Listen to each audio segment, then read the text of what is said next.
and welcome back to my kitchen, guys.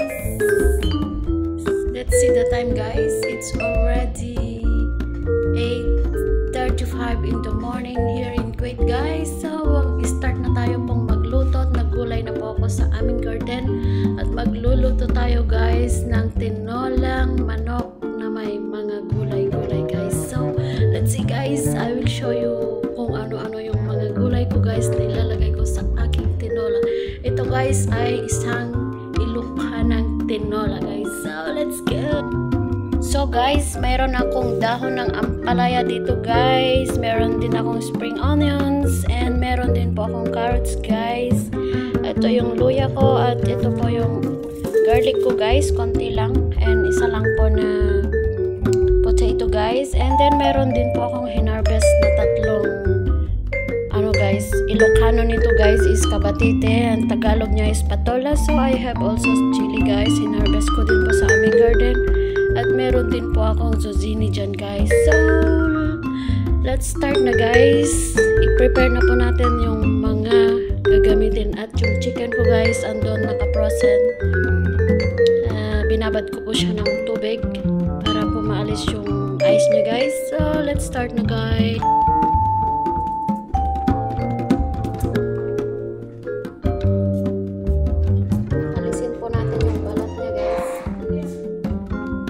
So guys, ito po yung patola ko. Hinarvest ko to, guys, sa aming garden. Mahirap balatan to, guys. Pero hindi ko po siya babalatan lahat. Yan lang po siya.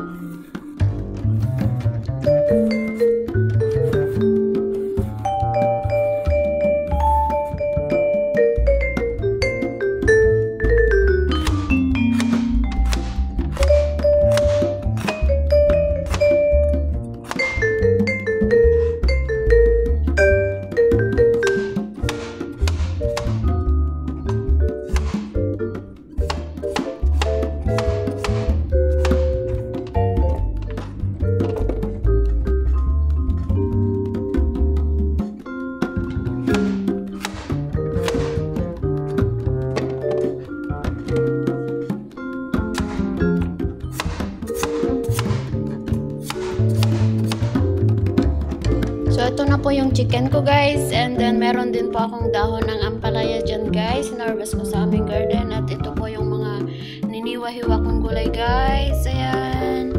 At ito na rin po yung aking ricado, guys, sa aking tinolang manok. So, guys, let's start cook, guys.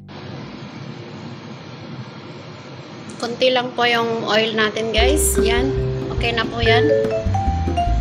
The ginger, guys, yan, and then the onions together, guys, together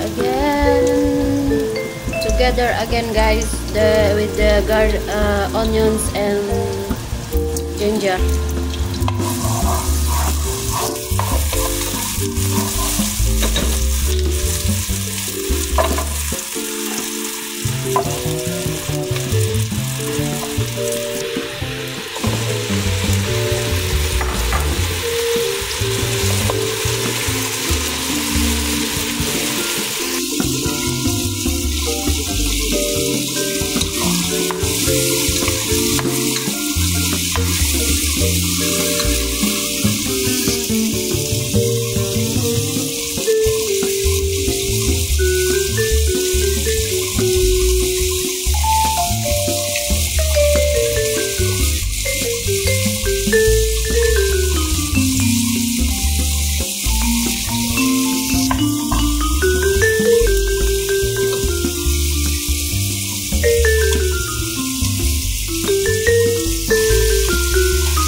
Guys, sabay na po natin yung carrots and potato. So, sabay-sabay po yan maluto, guys.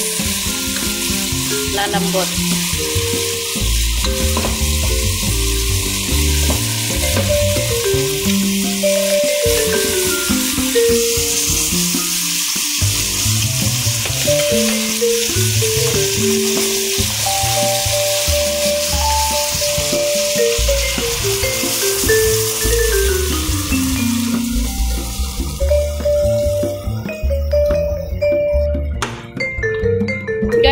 po ako magluto ng tinola. Sinasabay ko po yung carrots and potatoes sa manok guys para sabay po silang lumambot guys at medyo malapot-lapot po yung sabaw guys. So ayan guys, hayaan lang po nating maluto at kumulo.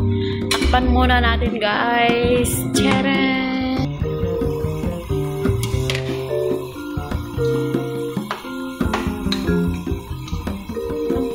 Ayan guys, parang malambot-lambot na siya.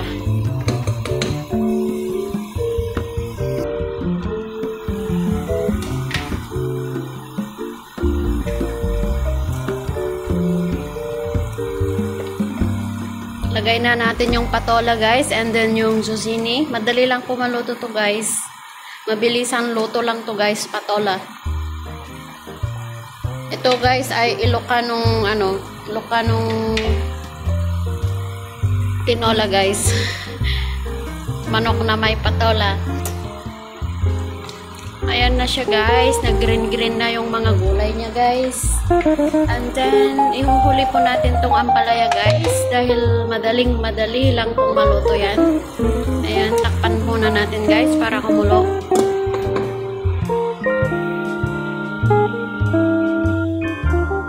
See the time guys, it's already almost 9:30 in the morning in Kuwait guys. Ayan. Tapusin lang po natin yung niluluto natin guys at may pupuntahan tayong isang lugar na naman guys.